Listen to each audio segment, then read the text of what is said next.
Hello दोस्तों, राधे कृष्णा। मैं नीलम तिवारी आप लोग का अपने चैनल पे बहुत बहुत स्वागत करती हूँ। और जैसा कि आप जान रहे हैं, सावन महीना चल रहा है, तो सावन से संबंधित हम आप लोगों से बहुत सारी बातें करेंगे, बहुत सी जानकारियां आप लोग को देंगे। सुबह का टाइम है, इसीलिए सभी लोगों को गुड मॉर्निंग, सुप्रभात, राधे राधे।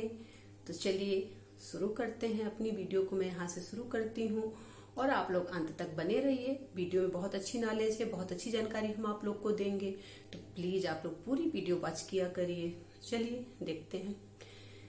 आप लोगों ने कभी सोचा कि भोले को सावन क्यों प्रिय है?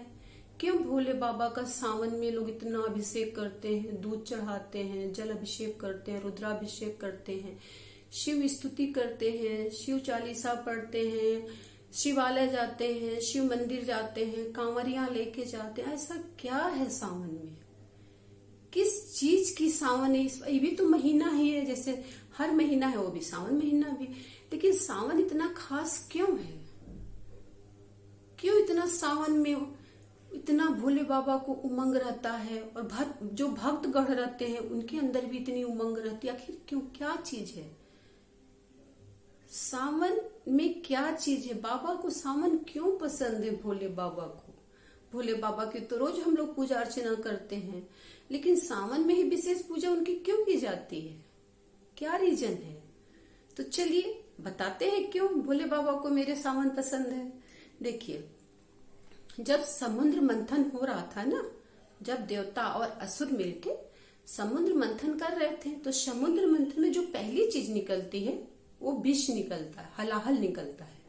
तो देवता और असुर में लड़ाई हो जाती है। उसी समय युद्ध होने लगता है कि मतलब इसको कौन पिएगा, कौन पिएगा। असुर जो है उसको लेके, जो हलाहल होता है, जो विष होता है, उसको लेके वो भागना चाहते हैं, और जब वो असुरों के हाथ में लग जाता तो सृष्टि का विनाश निश्चित था। तो असुरों से लेने के लिए उसी समय विष्णु जी का भी यहाँ पे रोल है, लेकिन ये सावन चल रहा तो हम आपको इन्हीं शिव जी की अभी हम कहानी बताएंगे। तो शिव जी ने क्या किया? सृष्टि के लिए, सृष्टि के रक्षा के लिए, देवताओं की रक्षा के लिए, देवों के देव महादेव, जो देवों के देव महादेव हैं, उन्होंने क्या किया? उस विष को उठाया और उन्होंने पीना शुरू कर दिया। जब उन्होंने विष को पीना शुरू कर दिया तो माता पार्वती ने देखा कि ये तो पूरा विष का हलाहल ही अपने अंदर लिए जा रहे हैं। तब उन्होंने सोचा कि अगर ये पूरा अंदर ले लेंगे तब इनका क्या होगा, तब क्या होगा, कैसे सृष्टि चाहे इन्हीं का वो हो जाएगा। माता बहुत चिंतित होती है। माता क्या करती है? उस हलाहल को शिव जी के कंठ में ही रोक देती हैं। और जब उनके कंठ में जो हलाहल होता है, जो विष होता है, जब रुक जाता है तो जो उनका कंठ होता है वो नीला पड़ जाता है। और ये जो घटना है, ये जो समुद्र मंथन की घटना है, विष को पीने की जो घटना है, ये सावन माह में ही हुई थी। जब रुक देती हैं, जब उनका नीला पड़ जाता हो, बेचैन हो जाते हैं, तो देवता लोग क्या करते हैं? भांग लाते हैं, धतूरा लाते हैं, बेलपत्र लाते हैं, उसको घोटते हैं, दूध में डाल के उसको घोटते हैं, अच्छे से घोट के उसको बनाते हैं पीने लायक, कि ताकि भोले बाबा को जो तासीर है उनकी ठंडी हो, ठंडक उनको पहुंचे, और वो उनको पिलाना शुरू कर देते हैं देवता लोग जो होते हैं। तो जब वो ये सब चीजें जो घटनाएं थी, ये सावन में ही हुई थी। तभी से बाबा को भांग, धतूरा, बेलपत्र, जितनी ठंडी चीजें हैं, सब बाबा को अर्पित की जाती हैं। और ये घटना सावन में हुई थी। और जो दूसरी घटना है जो है उनकी क्या थी कि जब सती जो थी, दक्ष की कन्या थी, जब दक्ष की कन्या के रूप में वो पैदा हुई, और पैदा होकर उन्होंने तप करके शिव को पति के रूप में पाया। और उसी समय उन्होंने प्रण किया कि जब जब मेरा जन्म होगा तब तब शिव ही मेरे पति बनेंगे। उसके बाद क्या होता है कि बिन बुलाए अपने पिता के दक्ष के घर चली जाती है। वहां पे देखती हैं कि भोलेनाथ का आसन नहीं रहता है। भोलेनाथ का बहनें अपमान करती हैं, पिता उनके अपमान करते हैं। वहां पे वो मतलब बहुत अपने आप के अंदर आत्मग्लानि फील करती है कि मेरे पति ने मना किया था, फिर भी हम अपने मैके आ गए। वो क्या करती हैं? योग शक्ति के द्वारा अपने प्राणों को त्याग देती हैं वहीं पे। ये घटना जो थी ये भी सावन में ही हुई थी।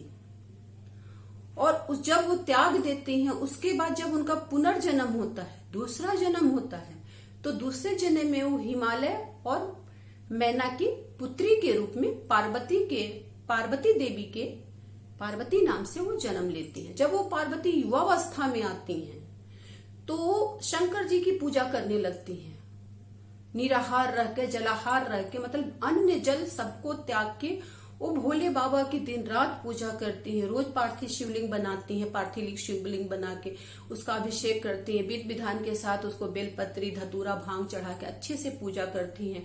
फिर वो प्रदोष काल में पूजा करके फिर उसका विसर्जन करती हैं। वो पूरा ऐसे ही शिव जी की पूजा करती रहती हैं। जब सावन माह आता है, सावन माह में जब वो ये पूजा अपना शुरू करती है, पूरा 1 महीना पूजा करती है, सावन जी की पार्थिव शिवलिंग बनाती हैं, फिर उसका पूजा करती हैं, तो भोले बाबा उनकी भक्ति और उनकी तपस्या से इतने प्रसन्न होते हैं कि उनको सावन में ही पत्नी रूप में स्वीकार करते हैं। इसलिए मेरे जो भोले भंडारी हैं उनको सावन महीना बहुत ही प्रिय।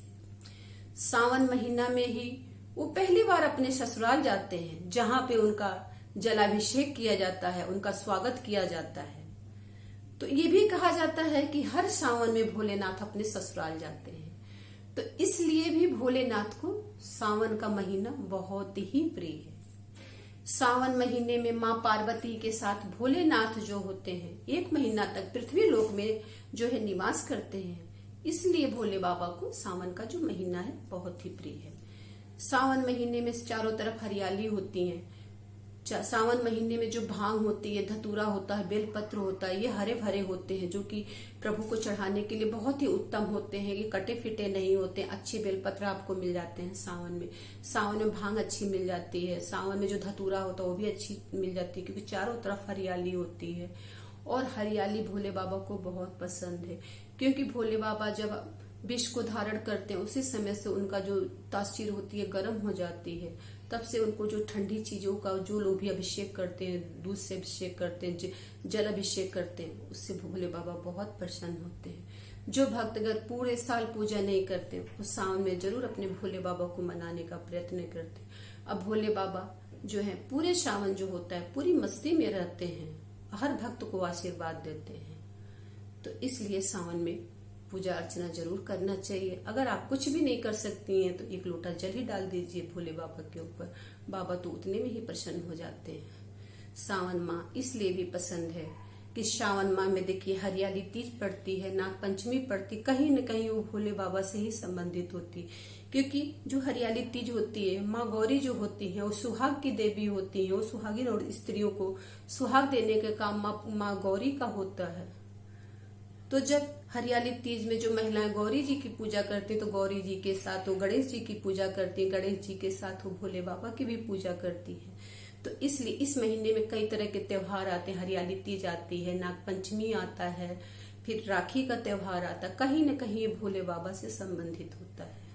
इसलिए सावन महीना जो होता है भोले बाबा को प्रिय होता है। नाग पंचमी के दिन भी लोग नाग देवता की पूजा करते हैं। नाग देवता की पूजा करने के लिए वो शिवालय जाते हैं, शिव मंदिर जाते हैं, शिव जी का जलाभिषेक करते हैं, दूध से अभिषेक करते हैं।